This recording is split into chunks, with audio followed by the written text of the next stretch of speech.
Afrique du Sud san kelen mɔgɔ 300 ni mɔgɔ 50 fagalen kɔfɛ min kɛra sababu ye ka jalaki bi u ka jamanatigi kɔrɔ Jacob Zuma kan ko mɔgɔ 50 ɲɔgɔn de sera ka jalaki ka sabu kɛ karogɛlɛya walew ye min kunnafoniw la sera bi juma u ka ministri fɛ min ka baara bɛnnen don jamana lakanako ma.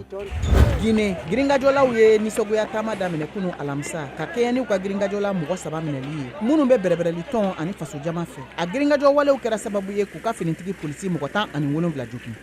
Ethiopie jamanatigi dangan Abiy Ahmed y'a ka jamana fanga ani finitigiw la fasa ka kɛɲɛ ni jalakilikanw ye min bɛ tali kɛ mɔgɔ caman ka fagali kan Tigre mara la min yirala kunnafoniw kɔnɔ k'a fɔ ko waleya in kɛra jamana finitigiw fɛ.